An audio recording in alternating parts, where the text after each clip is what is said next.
comprendre les surnoms amoureux. Romantique, unique, débordant d'amour, et aussi charmant que possible. Il existe une pléthore de surnoms d'amour, il y en a pour tous les goûts. Que vous cherchiez à découvrir la signification de vos petits noms ou que vous manquiez d'idées, nous avons ce qu'il vous faut. Que signifie le fait que les couples se donnent des surnoms? Ces adorables petits noms représentent divers aspects d'un mariage.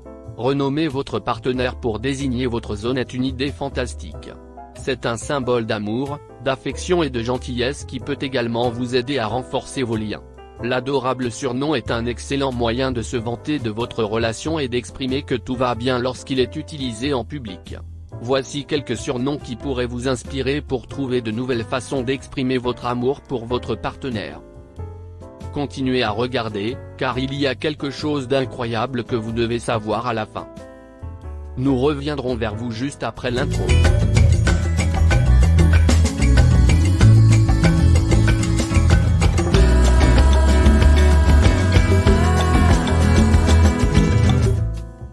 Surnom classique.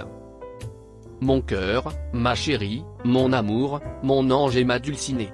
Ce sont les surnoms classiques qui reviennent le plus souvent, selon un sondage TNS Sofres réalisé en 2009 pour le magazine Pèlerin.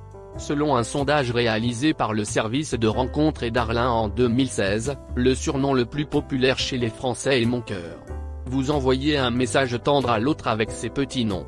Votre amour est également officialisé par ces surnoms. Ils ne vieillissent pas non plus et peuvent être utilisés pour le reste de votre vie.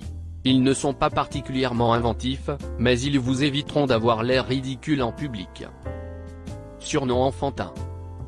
Mon bébé, ma puce, mon amoureux, doudou, chouchou. Vous serez transporté dans votre enfance avec ces adorables petits noms. Si vous choisissez ce surnom, cela signifie que vous êtes méfiant et prudent. Toutefois, évitez de devenir autoritaire ou surprotecteur dans votre relation. Des surnoms qui n'ont pas de prix. Mon soleil, mon diamant, ma perle et mon soleil sont tous mes bijoux, mes trésors et mes diamants. Si votre partenaire vous désigne par ces jolis surnoms, il vous élève. Il vous considère comme un individu spécial, précieux et unique en son genre. Cependant, l'emploi de ce surnom révèle une autre facette de sa personnalité. Sa possessivité et sa jalousie se manifestent dans ses petits noms. Surnom animalier. Ma biche, mon poussin, mon lapin, mon chat et mon loup. Les surnoms d'animaux reflètent l'engagement et la sensibilité de votre partenaire. Ils démontrent que votre partenaire se soucie de vous. Les surnoms d'animaux sauvages sont fréquemment utilisés sous la couette et sont très érotiques. Surnom gourmand. Le sucre d'orge, le chou, la truffe, la guimauve et le pain d'épices. Ces surnoms culinaires révèlent votre côté gourmand ou votre soif de tout ce qui est différent. Ils sont à la fois adorables et séduisants. Petit bonus. Pourquoi il ne faut pas utiliser de surnom pour parler du sexe féminin à votre fille? Il est essentiel de briser les tabous, affirme une enquête qui révèle que 44% des parents font allusion au sexe féminin avec des surnoms comme Zézette, Foufoune ou Petite Fleur. Dans la même recherche, un tiers des parents ont déclaré avoir dit à leur fille le nom de leur sexe lorsqu'elle avait en moyenne 11 ans. Seuls 19% utilisent le terme vulve, et moins de 1% le terme vagin.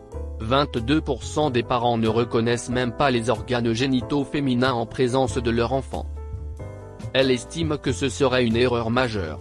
Vulve n'est pas un gros mot, c'est une partie du corps comme le nez ou la bouche, explique-t-elle, ajoutant que parler de sexe avec ses enfants fait partie de la lutte contre le manque de sensibilisation et la stigmatisation. Quand il s'agit de notre corps, nous devons commencer à utiliser le bon langage dès maintenant. Bien sûr. Mais nous ne pouvons pas imaginer demander à notre fille de 6 ans de sécher son vagin une fois sortie de la baignoire. Dans les commentaires, dites-nous comment vous appelez votre compagnon et comment vous communiquez avec votre fille sur le sexe féminin. Cela nous donne beaucoup de plaisir. Veuillez vous abonner, aimer et partager la vidéo si vous l'avez appréciée. Nous serons de retour avec une nouvelle vidéo pour vous bientôt.